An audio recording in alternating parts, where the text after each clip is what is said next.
Well, I hope you guys are ready. We are coming almost to the end of this semester of discussion, but I think you're catching the point here.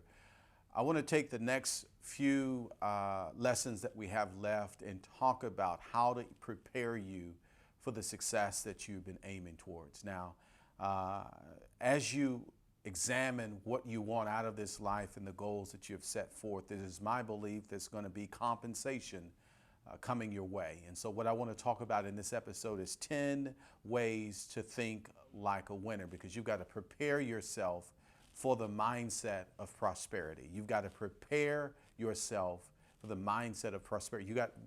You understand this, that when we're talking about prosperity in this episode, that please understand that prosperity looks different for every person.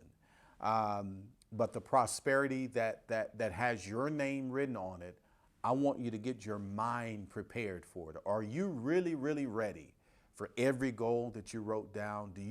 Have you conceived it? Have you truly perceived what's getting ready to happen for you in the coming months? For some, in the next year. For others, maybe in the next 2 years. Are you really, really ready for the compensation of your sacrifices and inconveniences and setbacks and mishaps and missteps and all of the things that you've had to endure to get to those goals? I want you to know that compensation is coming your way. And so I want to talk about that for a few minutes. Prepare your mind for prosperity and 10 ways to think like a winner. Now, you're now should be at a point that you feel a little bit better on how to weather the storms of life, and knowing the value of your mindset and how to use positive thinking and make that a part of your everyday regimen as it pertains to embracing those goals. But have you heard the statement, attitude is everything? That is a statement that I think we quote, but not really understands the challenge and what it really says, because this adage reveals a great truth, and it's simply this: the perspective you take in any situation ultimately determines the outcome. Did you catch what I just said? The perspective you take in any situation determines the outcome. And so if you're hoping to bring prosperity or bring compensation into your life, it's important that from this point forward, you learn to think like a winner. It's time for you to think like a business owner. Think like an author. Think like a CEO, a president. Think like a managing partner. Please understand that you've got to position yourself to think that way. And so I want to give you 10 ways that you can acquire the mindset of a winner. The first thing I want you to catch, here it is. You've got to acknowledge that you really are human. I know some may believe in superhuman, some may believe in other things, but you do realize that you are human. You're fallible because you're human.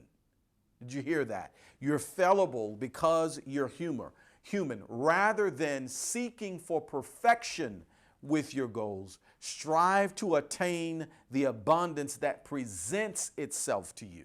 That's what I want you to focus on. Right now, everything ain't going to be perfect. Get that. It won't always be perfect. I know one of the challenges, even with my wife, is anytime she launches into anything new, it's got to be perfect, like everything in place, every system in place. And there's nothing wrong with that. So please hear me say that there's nothing wrong with that. But sometimes we can think ourselves out of moving into goals because we forget that we're human.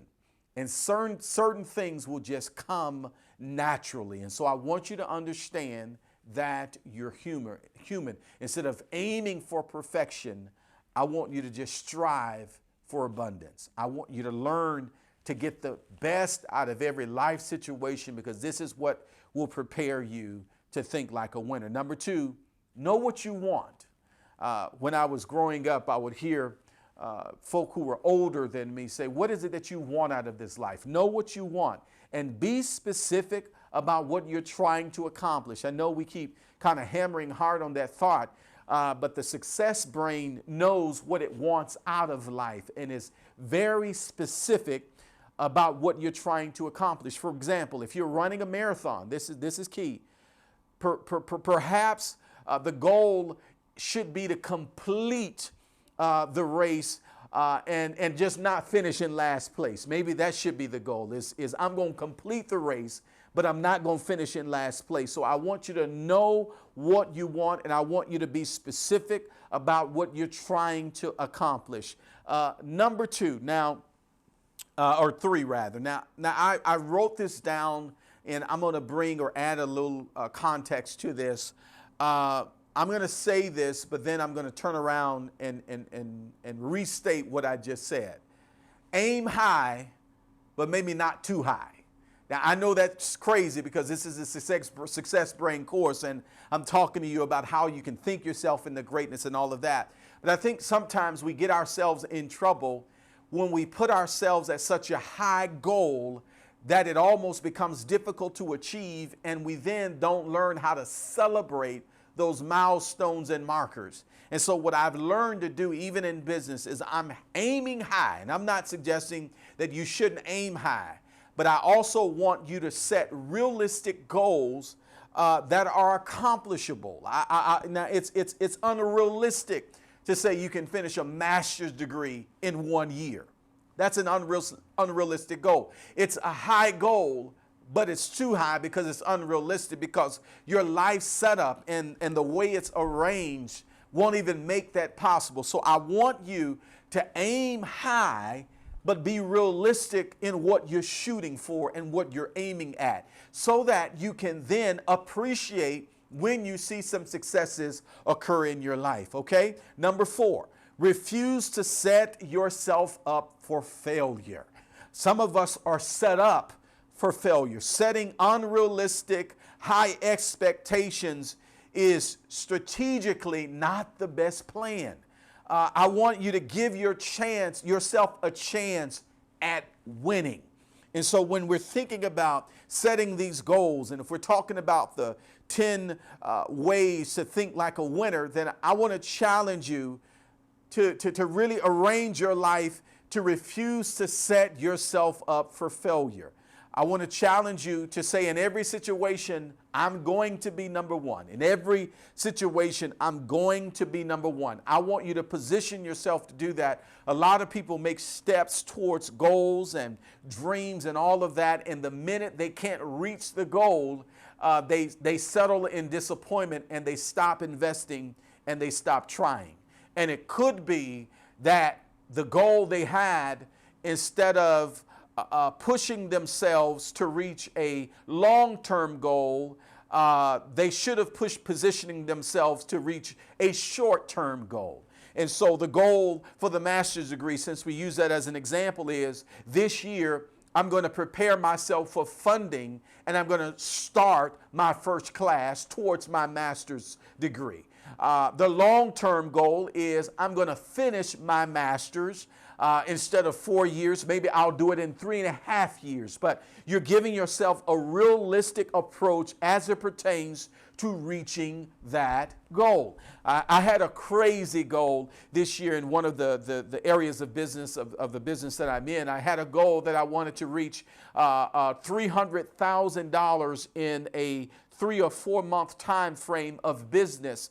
And as I'm thinking about that goal, I realize that the systems that I have in place aren't really set up to handle that kind of influx of business. And so what I'm doing now is taking the time to create systems that can handle the goal that I've established. Many of us have established goals that we've yet to create systems for.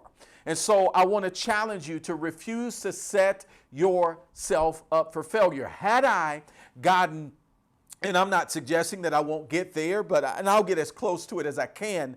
But when I begin to think about it, if I really take in that amount of business, I would probably send myself and my staff into a Great Depression. Why? Because we don't have the systems that can handle that kind of influx of business. So what am I doing right now? Is I'm taking some steps and I'm backtracking, evaluating systems, and then adding new systems and processes in place so that when the business comes, I don't put myself and my staff under unnecessary stress and strain because I did not set myself up to be successful. And now I'm going to run into a customer service issue. People are not able to be serviced properly. And I want you to think through every goal that you've written down. Make sure you're setting yourself up for success and not failure. Number 5, I want you to, and this is sometimes hard for me to do, I want you to embrace compliments from other people. If you're going to think like a winner, it's okay to let others celebrate you. That's one thing that I have a hard time doing, is letting others celebrate me. But I've learned through time, if you got to allow people to celebrate you, embrace compliments from others. If you shrug off kind words from others, if this is a struggle for you all, someone says, "Oh, you look great," and then you say, "Oh, you don't see the catch in the dress," or "Oh, it looks like you're really in fit and getting healthy." Well, I still stand to lose about 10 pounds. You've just discredited the compliment. So we have to learn, if we're going to start thinking like winners, then we have to learn to embrace compliments for others. It's time to recognize that most of us don't go out of our own way to praise ourselves. And so sometimes it's just good to let other people do it for us. And there's nothing wrong with that. When you prosper, people take note of it. People will take notice of it and often comment about it. And this is what I want to challenge you to do. Accept praise and compliments from others with open arms. And I want to say, keep up the great work. And so I know that may be hard for you to do, and I know it may be hard for you to take in, but the kind of success that's heading your way and the prosperity and the compensation that is headed your way, others will take notice of it. But don't be like you were in a prior season, shrugging off your hard work. Someone will take notice of it, embrace it, celebrate it, take it in, because listen, you've endured some tough seasons to get the success that you're experiencing. Number 6, do a personal inventory. I remember in my 20s when I worked in the restaurant industry, every now and then we had to take inventory because that was the only way we knew what we were out of. And so one of the requirements were we had to do personal inventory every single week because things are moving around. Employees are moving things off the shelf. Things are not in the place it was when you last left it. You never know what you need to add to the inventory if you don't take personal inventory. And I want to challenge you to do that today. Take stock of when you've been the most prosperous in your life. That's what an inventory checkup looks like. It is you look at your life and you take stock and you say, okay, in this area of my life or in this season of my life, I was prosperous. And then ask yourself, what did I do to pull that off? Here are some things you can ask yourself. What were your major successes? What have you done well? And what are you most proud of? These are just a few suggestions that you can use to take personal inventory. What are your major successes? What have you achieved? What debts have you eliminated? If you've eliminated some debt this year, what relationships have you ended this year? You got to be proud. That was a tough, difficult situation for you to accept. That was a hard relationship for you to let go of. And now that you've achieved it, celebrate yourself. I want you to take personal inventory and ask yourself the question, what were my major successes? What have I done well? What am I most proud of? Because when you do that, you allow yourself to understand the difference between what worked and what didn't work.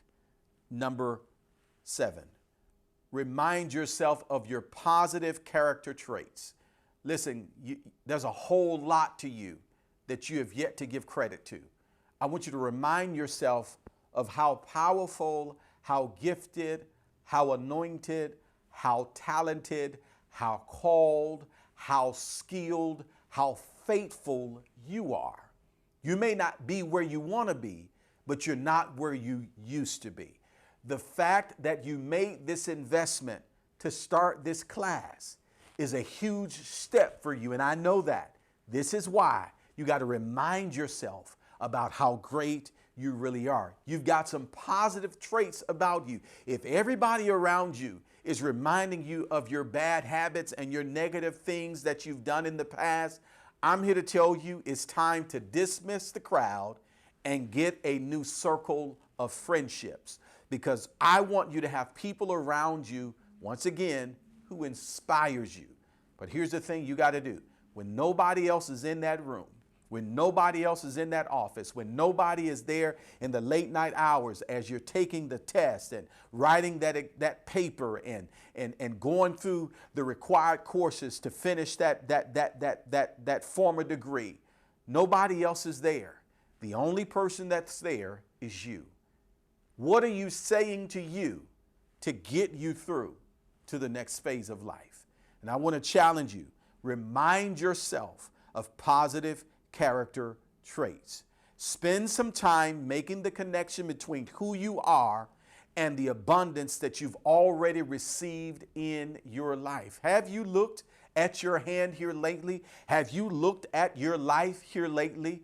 There are things that have been added to your life that you have yet to take the time to celebrate, to sit in, to receive, and to enjoy. Enjoy this new season, beloved, and understand you've got to celebrate yourself when nobody else is around. Number 8, this is a big one. Recognize that prosperity comes in many different flavors. Where I live, we have Sonics. I don't know if they are, across the states or where they're located, but Sonic has found many ways to make the same drink. I mean, they come up with a new flavor every summer. They've got a new flavor, a new shake. You can have a root beer that really doesn't need much. That's my favorite drink, by the way, but I'll go to Sonic and add vanilla to it just because I can. But root beer has enough vanilla flavor already in it. They have majored in creating different flavors up. They have changed the way a Sprite is taken in that it's unimaginable. You can go and take a Sprite and make the best of your Sprite at Sonic. Even here, one of my favorite burger joints, Whataburger. They're famous for the burger, but they've got various ways to make a burger. It's a simple burger that comes with ground beef, potentially if you like cheese, onions and tomatoes, but they have found multiple ways to make that burger. And I'm here to tell you that prosperity is no different. It comes in different ways and in different flavors. And here's the thing. You get to choose what flavor you take in, or better yet, it will not look like the person who is sitting next to you. Now, although money is a nice way to show notice of your stellar performance, you can also prosper in other ways. We cannot allow money to be our only definition as to whether or not we're succeeding in a particular area of our lives. You might get perks at work. I want you to know that that's prosperous, that the job you're working now, it has benefits that the last job did not offer. That is a sign of prosperity. You might be prospering in your health. You may not have reached the goal of losing 20 pounds, but you've lost 10 pounds over the last 6 months. That's something for you to celebrate. And you got to realize that prosperity comes in all kinds of flavors. Be okay with that. Stop measuring your success and your prosperity based on the definition of prosperity that belongs to someone else. My 9th point, see the power you have in your own life. When you take responsibility to traverse life challenges on your own terms, you'll truly feel your own strength. You will prosper when you step up and make the decision to prosper. We're talking about thinking like a winner here. We're talking about getting the mindset of success. We're talking about embracing the true idea and new definition of success in your life. And here's what you got to do is see the power you have within your own life. Number 10, my final point in this episode. is find the successes in your daily actions and in your daily routines. As we often do, we have the tendency to only look for those major moments and those major breakthroughs. And while those are great, even in your goals, but I want you to find a way to celebrate steps that you've taken in today. That could be as simple as finishing this course today. That's something you can celebrate. That could be as simple as not eating something. For me, here as of lately, I've been trying to break up my relationship with bread. And so I don't get it perfect every single day, but every day I celebrate myself because I resisted the temptation of bread. I know that may not sound like a whole lot to you guys, but listen, I'm a guy that eats wheat, toast, and oatmeal every single day. And here's of lately, I've only been able to eat oatmeal. And so you get the point. You got to find a way to celebrate those little small victories. I know others may say, oh, you're over the top, but it's all right. This is not their life. This is your life. So celebrate. Yes, celebrate. Find your success in those daily activities. However the situation concludes, consider your actions and what you did well. After a particular challenging event, take some time to determine the positive aspects of that experience. Here's another example. If you submitted a project plan to your boss, that in and of itself is something you ought to feel good about. If you completed a deadline that you didn't think you were going to make it, but you completed the deadline, that in and of itself is something you ought to celebrate. Even if your boss ultimately went off into a different path or a different plan, you've done all the work, you've put it all together, and they decide to go in a different direction, you gained something. You gained knowledge and you gained work experience in the process. You stuck to something and you followed through. And this is why you got to celebrate yourself. I want you to understand something. What you believe about yourself and a situation before it occurs or determines whether or not you will reap the benefits of that situation. This is why I'm challenging you in this session today is you gotta think like a winner. I want you to prepare yourself, prepare your mindset for prosperity, or better yet, as we called, compensation by thinking like a winner. You'll live the prosperous life of your dreams. Here's a question I gotta ask you. Do you expect a lot from yourself? Think about that for a second. Put in your notes, yes or no. Do you expect a lot from yourself? You definitely will after this next lesson that's coming up, because we're going to explore the power of raising your expectation. This is critical. Let me give you some tips from this lesson that I want you to think about. Number one, know this. YouTube is full of useful information. Listen, man, you can get a degree off of YouTube. Think of 3 famous, successful people and find videos on their tips for success. This is your homework. I want you to think of 3 successful, famous people. I want you to subscribe to their channel, and then I want you to hear their versions of what success looks like, and I want you to take tips from them. Then I want you to watch a few of them and think about ways you can incorporate their ideas into your own life. And then what I want you to do is to notice the similarities in philosophy between 3 people you choose. You're going to find that there is something consistent amongst the 3 people that you choose. If you make the decision to do that, I believe it's going to help shape your mindset to think like a winner.